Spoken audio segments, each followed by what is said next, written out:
Maître Nicolas, bonjour. Bonjour. Alors, nous sommes souvent interrogés sur les règles de la profession d'avocat.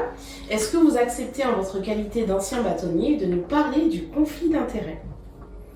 J'aurais aimé parler d'autre chose, mais bon, aucun problème. Dans ce cas-là, on vous remercie. Alors, maître, qu'est-ce que l'on entend justement par conflit d'intérêts?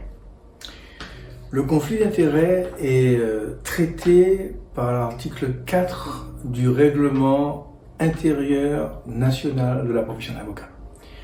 Et il est indiqué à cet article-là que l'avocat ne peut intervenir, conseiller, défendre plusieurs clients qui auraient des intérêts contradictoires, sauf s'il a l'autorisation de ces clients-là.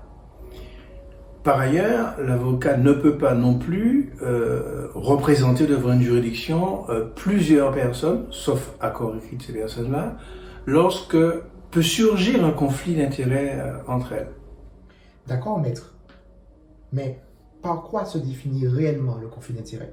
Le même article 4 du règlement intérieur national définit ce qu'on entend par conflit d'intérêts. Et il dit la chose suivante.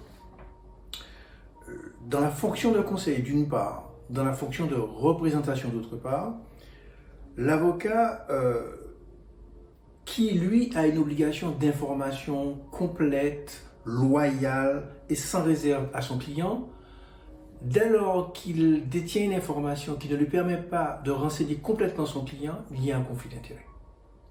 De même que lorsque l'avocat assure la défense d'un client ou de plusieurs clients devant une juridiction, dès lors qu'il ne peut pas développer une défense complète pour son client parce qu'il détient par ailleurs des informations qu'il ne peut pas divulguer, il y a conflit d'intérêts.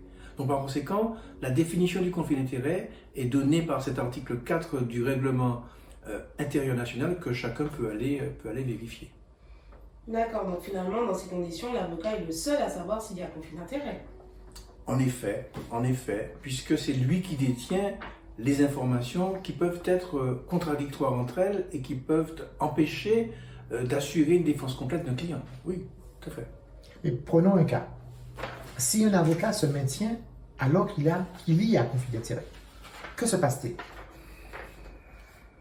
Alors c'est vrai que l'avocat ne devrait pas se maintenir parce qu'il y a des règles qui sont notamment la loyauté, qui sont des principes généraux de la profession. Il ne devrait pas se maintenir. Mais s'il se maintient, eh bien les personnes en question, les clients en question peuvent saisir le bâtonnier de l'ordre auquel appartient cet avocat pour lui demander de se déporter, de sortir du dossier. Mais dites-nous, maître, un tel comportement est-il constitutif d'une faute professionnelle? Oui, on peut considérer ça. En tout cas, c'est la violation d'un principe déontologique et on peut considérer à un moment donné, dès lors que l'avocat se maintient, alors qu'il sait parfaitement qu'il ne peut pas assurer la défense d'un de ses clients parce qu'il détient une information par ailleurs qu'il ne peut pas communiquer, oui, il commet une faute professionnelle et il peut être sanctionné par un conseil de discipline si par ailleurs ce conseil est saisi. Maître Nicolas, on vous remercie pour vos réponses transparentes. Je vous en prie. Et on reviendra bien entendu vers vous avec de nouvelles questions sur ce thème puisque les interrogations sont vraiment nombreuses. Merci.